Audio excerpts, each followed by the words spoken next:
অৰুণোদয় আঁচনি আবেদন কৰিলে লিষ্টত নাম আহিলে কিন্তু পইচা এতিয়ালৈকে পোৱা নাই তেওঁলোকে কি কৰিব লাগিব প্ৰথম কথাটো হৈছে আপোনালোকে অৰুণোদয় আঁচনিত যেতিয়া নতুন এতিয়া আহোঁ যিসকল লোকে ধৰি লওক অৰুণোদয় আঁচনি পইচা ৰেগুলাৰ পাই আছে তেওঁলোকে কি কাৰণত অৰুণোদয় আঁচনি পইচাৰ এই যিটো 8,000 টকা এইটো নেপাব পাৰে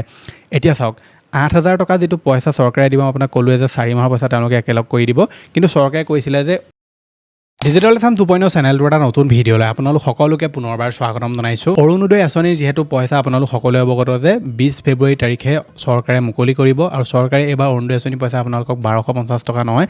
8,000 টকা প্ৰদান কৰিব যিহেতু জানুৱাৰী ফেব্ৰুৱাৰী মাৰ্চ আৰু এপ্ৰিল এই 4 মাহৰ পইচা তেওঁলোকে একলগ কৰি আপোনালোকক টোটেল যি 5,000 টকা হেতুও দিব আৰু লগতে 3,000 টকা আপোনালোকক এক্সট্ৰা বিহু উপলক্ষে দিব বুলি কৈছে গতিকে এই যিটো পইচা এই পইচাটো পাবৰ কাৰণে আপুনি কোনকেইটা কাম এতিয়া কৰি থ'ব লাগিব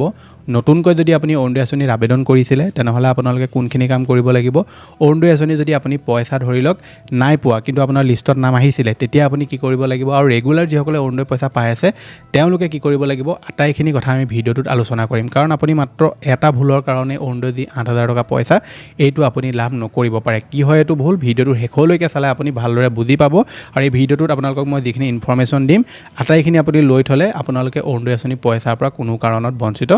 নহ'ব গতিকে ভিডিঅ'টো সম্পূৰ্ণভাৱে প্ৰথমৰ পৰা শেষলৈকে চাব এতিয়ালৈকে আপুনি ভিডিঅ'টোত যদি লাইক এটা কৰা নাই ফটাফট ভিডিঅ'টোত লাইক এটা কৰি দিয়ক চেনেলটোলৈ যদি প্ৰথম আহিছিলে ছাবস্ক্ৰাইব কৰি লওক এনেকুৱা ধৰণৰ ইনফৰ্মেটিভ ভিডিঅ' ৰেগুলাৰ চাবৰ কাৰণে আহক এতিয়া ভিডিঅ'টো আৰম্ভ কৰোঁ ভিডিঅ'টো আৰম্ভ কৰাৰ আগতে আপোনালোকলৈ সৰু এটা অনুৰোধ আপুনি যদি এতিয়ালৈকে আমাৰ হোৱাটছআপ চেনেলটো জইন কৰা নাই যিটো টোটেলি ফ্ৰী হয় সোনকালে আপুনি হোৱাটছআপ চেনেলটো জইন কৰি লওক লিংকটো মই ডেছক্ৰিপশ্যনত দি থোৱা আছে হোৱাটছআপ চেনেলত জইন কৰিলে কি হ'ব আপোনালোকে বহুতবিলাক সৰু সুৰা আপডেট লগালগ আপুনি লাভ কৰিব কিছুমান এনেকুৱা আপডেটো থাকে যিবিলাক আপডেটৰ ওপৰত মই এক্সট্ৰা ভিডিঅ' নবনাওঁ গতিকে প্ৰত্যেকটো খবৰৰ লগত আপ টু ডেট হৈ থাকিবৰ কাৰণে আমাৰ হোৱাটছআপ চেনেলটো জইন কৰি ল'ব লিংকটো মই ডেছক্ৰিপশ্যনত দি থোৱা আছে এতিয়া প্ৰথমে আলোচনা কৰোঁ যিসকলে ধৰি লওক অৰুণোদয় আঁচনিত নতুনকৈ আবেদন কৰিছে আপুনি যদি অৰুণোদয় আঁচনিখনত নতুনকৈ আবেদন কৰিছে ৰিচেণ্টলি যদি আপুনি ধৰি লওক অৰুণোদয় আঁচনি ফৰ্ম ফিল আপ কৰিছে তেনেকুৱাত আপোনালোকে কি কৰিব লাগিব আপোনালোকে ৰিচেণ্টলি যদি পইচা পাবৰ কাৰণে অৰুণোদয় আঁচনি ফৰ্ম ফিল আপ কৰিলে বা ধৰি লওক আপোনালোকে এপ্লিকেশ্যন লিখিলে প্ৰথম কথাটো হৈছে আপোনালোকৰ নামটো লিষ্টত আহিব লাগিব বা লিষ্টখন যিখন থাকে তেওঁলোকৰ ওচৰত সেইখনত আপোনাৰ নামটো অন্তৰ্ভুক্ত হ'ব লাগিব লগতে আপোনালোকৰ যিখিনি ডকুমেণ্টছ সেইখিনি শুদ্ধ হ'ব লাগিব যদি শুদ্ধ হয় আপুনি যদি যোগ্য হয় তেনেকুৱা ক্ষেত্ৰত লিষ্টত নাম আহিব কিন্তু আপোনালোকে ৰিচেণ্টলি আবেদন কৰাৰ কাৰণে যে আপুনি এই অৰুণোদয় আঁচনি যিটো 8,000 টকা পইচা এইটো পাবনে নাপায় সেইটো আপোনালোকক চিঅ'ৰিটি দিব নোৱাৰোঁ কাৰণ আপোনালোকে সকলোৱে জানে যে চৰকাৰে অৰুণোদয় আঁচনিত যেতিয়া আবেদন লোৱাৰ পিছত তেওঁলোকে নথিপত্ৰসমূহ চেক কৰে বা এই ব্যক্তিজন ধৰি লওক ৰিয়েল হয় নে নহয় বা তেওঁলোক যোগ্য হয় নে নহয় এইখিনি বস্তু তেওঁলোকে চেক কৰি চায় গতিকে আপুনি যদি ধৰি লওক আজি 2 মাহ এমাহৰ আগতে আবেদন কৰিছিলে আৰু আপোনাৰ যদি সকলোবিলাক বস্তু হৈ গ'ল তেনেকুৱা ক্ষেত্ৰত আপুনি পইচা লাভ কৰিব কিন্তু আপোনালোকে যিটো বেংক একাউণ্ট দিছে সেই বেংক একাউণ্টটো আপোনালোকৰ আধাৰ কাৰ্ডৰ লগত লিংক হৈ থাকিব লাগিব আৰু বেংক একাউণ্টটো আপোনালোকৰ যিটো DBT আছে সেইটো ইনেবল হৈ থাকিব লাগিব আৰু আপোনাৰ বেংক একাউণ্টটো এক্টিভ হৈ থাকিব লাগিব আৰু KYC আপোনালোকৰ আপডেট হৈ থাকিব লাগিব তেতিয়াহে আপুনি পইচা পাব এতিয়া যিসকলে অৰুণোদয় আঁচনিত ধৰি লওক আবেদন কৰিলে লিষ্টত নাম আহিলে কিন্তু পইচা এতিয়ালৈকে পোৱা নাই তেওঁলোকে কি কৰিব লাগিব প্ৰথম কথাটো হৈছে আপোনালোকে অৰুণোদয় আঁচনিত যেতিয়া নতুনকৈ আবেদন কৰিছিলে যোৱা 2024 চনৰ ডিচেম্বৰ মাহত চৰকাৰে নতুন অৰুণোদয় আঁচনি আবেদন প্ৰক্ৰিয়া আৰম্ভ কৰিছিলে তাৰপৰা 25 চনৰ অক্টোবৰ মাহত তেওঁলোকে লিষ্ট উলিয়াইছিলে আৰু নতুনকৈ আবেদন কৰা লোকসকলক যিসকল ধৰি লওক যোগ্য হৈছিলে তেওঁলোকক পইচা দিছিলে কিন্তু বহুতো এনেকুৱা লোক আছিলে যাৰ লিষ্টত নাম আহিলে নাম থকাৰ পাছতো তেওঁলোকে পইচা নাই পোৱা তেওঁলোকে কি কৰিব লাগিব আপোনালোকৰ প্ৰথমটো কাম হৈছে যে আপোনাৰ যিটো বেংক একাউণ্ট আছে সেইটো এক্টিভ হৈ আছে নে নাই আপুনি চাব লাগিব বেংক একাউণ্টৰ যি ডিটেইলছ আছিলে সেইখিনি শুদ্ধ হয় নে নাই আপুনি চাব লাগিব লগতে আপোনাৰ বেংক একাউণ্টত KYC আপডেট হৈ আছে নে নাই আপুনি সেইটো চাব লাগিব আৰু আপোনাৰ বেংক একাউণ্টৰ লগত আধাৰ চিডিং হৈ আছে নে নাই সেইখিনি বস্তু আপোনালোকে কনফাৰ্ম কৰিব লাগিব যদি সেইকেইটা আপোনালোকৰ ঠিক হৈ আছে তেনেকুৱা ক্ষেত্ৰত আপুনি পঞ্চায়তত যোগাযোগ কৰক বা আপোনাৰ অঞ্চলত য'ত ধৰি লওক অৰুণোদয় কাম হয় তাত গৈ মেলি আপুনি যোগাযোগ কৰিব লাগিব এপ্লিকেশ্যন তাত দিব লাগিব আৰু কিবা যদি আপোনালোকৰ ভুল হৈ আছে সেইখিনি শুদ্ধ কৰোৱাব লাগিব তেতিয়াহে আপুনি অৰুণোদয় আঁচনি যিটো পইচা সেই পইচাটো আপুনি লাভ কৰিব বহুতো জেগাত ব্লকত হয় বহুতত পঞ্চায়তত হয় গতিকে আপোনাৰ অঞ্চলত ক'ত অৰুণোদয়ত কাম হয় সেই আপুনি তাত গৈ মেলি আপোনাৰ এইখিনি কাম কৰিব লাগিব এতিয়া আহোঁ যিসকল লোকে ধৰি লওক অৰুণোদয় আঁচনি পইচা ৰেগুলাৰ পাই আছে তেওঁলোকে কি কাৰণত অৰুণোদয় আঁচনি পইচাৰ এই যিটো 8,000 টকা এইটো নেপাব পাৰে এতিয়া চাওক 8,000 টকা যিটো পইচা চৰকাৰে দিব আপোনাক ক'লোৱে যে 4 মাহৰ পইচা তেওঁলোকে একেলগ কৰি দিব কিন্তু চৰকাৰে কৈছিলে যে অৰুণোদয় আঁচনিত যিসকল লোকে এপ্লাই কৰে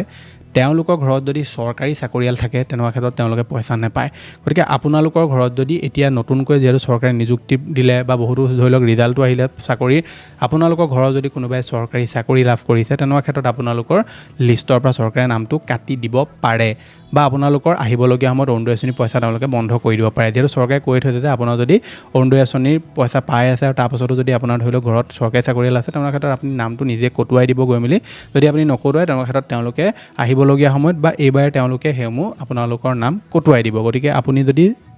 চৰকাৰী ঘৰৰ মানুহ হয় তেনেকুৱা ক্ষেত্ৰত, গতিকে আপোনালোকৰ ঘৰত যদি চৰকাৰী চাকৰিয়াল আছে আৰু আপুনি যদি এবাৰ পইচা লাভ নকৰে, তাত আপুনি চিন্তা কৰাৰ প্ৰয়োজন নাই, কাৰণ আপোনাৰ নামটো তেওঁলোকে সম্ভৱতঃ কাটি দিলে আৰু আপোনালোকে সেইকাৰণে পইচাটো লাভ নকৰিলে। গতিকে আপোনালোকে অৰুণোদয় আঁচনি পইচা পাই থকাৰ পাছতো চৰকাৰী যদি চাকৰিয়াল আপোনালোকৰ ঘৰত আহিছে, এতিয়া নতুনকৈ যদি কোনোবাই চৰকাৰী চাকৰি পাইছে, তেনেকুৱা ক্ষেত্ৰত আপোনালোকে অৰুণোদয় আঁচনি পইচা